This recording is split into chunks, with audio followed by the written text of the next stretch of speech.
So to your question, are there other portals? Well, I would say that this chapel is one. Leo Zagami talks about a park in Rome that's outside of Vatican City, but it's under lock and key.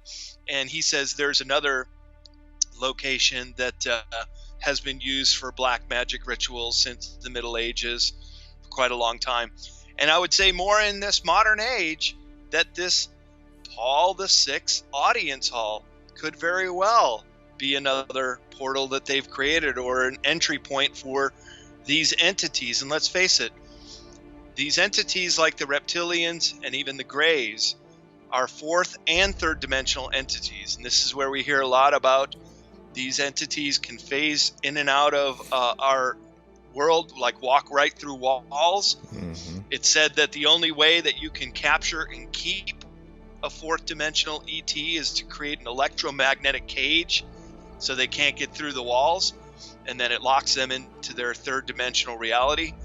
And it could be that when you evoke these spirits, as they've done ever since the Middle Ages and maybe even longer, when you have certain incantations, when you show the sigil of these entities, you create the circle and the pentagram and the candlelight around it, maybe they can phase into our reality. Maybe they can appear to us as being physical from this fourth dimensional realm of angels and demons. And the City of London, the three empire of three cities that have all kinds of pagan symbolism, Egyptian obelisks in two of the three of them, as well as the Washington Monument, the largest monument in Washington, D.C. You know, no building is allowed to go above the height of the Washington Monument.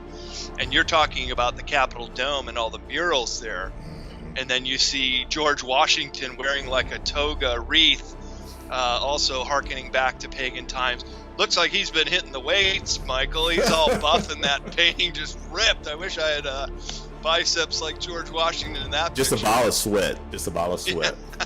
No, he didn't even need to sweat. He's so in great shape. Well, I would agree that we do have reptilian in us. You do and I do. It's right here in the back of our head. It's the fight or flight mechanism that is basically our ability to survive a catastrophe. And it is also what gets us all pumped up with adrenaline. So when we're talking about these blood rituals, that reptilian brain plays a role. This is very important because they look at us as their creation. They look at us as cattle, basically. And I would agree that if we look back to Zachariah Sitchin and many other writings from the very early days, as well as sculptures, and I have a lot of this information in my book, Modern Esoteric Beyond Our Senses, including images and captions describing it, that you look back the farther you go, and the more it appears that humans are a created race, that they took a proto-human like Neanderthal or Homo erectus and just updated our DNA, splicing it and also including some of the reptilian DNA. Now, what's interesting about the City of London, of course, that's where the Queen lives, and there's many reports that Queen Lizzie is mostly reptilian. And it was brought out to me recently by Jordan Maxwell that there is a limit to how far you can go with your reptilian outer appearance. And he said 20%, that if you're over 20%, you're just always going to look reptilian. You can't hide it. But if you're just under 20%, like he said, Queen Elizabeth, that she can shapeshift. And indeed, Princess Diana saw her do this, and the slit eyes. And they're Rh negative blood. You know, they're like different kinds of humans. They may look like us, but they're more reptilian, and sometimes they even have the back of their head protruding, like some of the Jacob and Evelyn and some of the other Rothschilds do show a larger cranium in the back. So they think of themselves as superior, and they have the divine right to rule. They believe that they have been put in these positions to rule over us minions who can't really make these big decisions or can't put two and two together and see all this hidden in plain sight stuff. So they are basically in charge.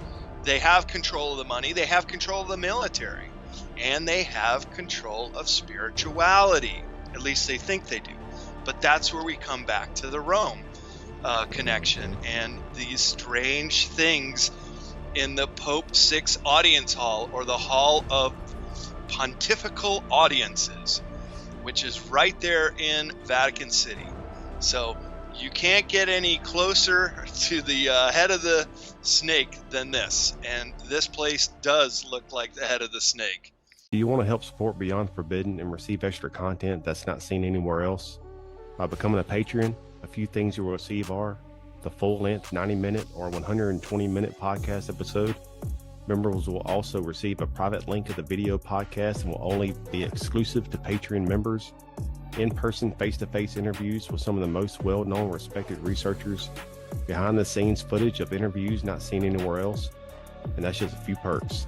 So what do you have to lose? Cut out one brain-rotting, overly processed Happy Meal a month that doesn't do anything beneficial for your mind, body, and spirit, and become a Patreon for just $5.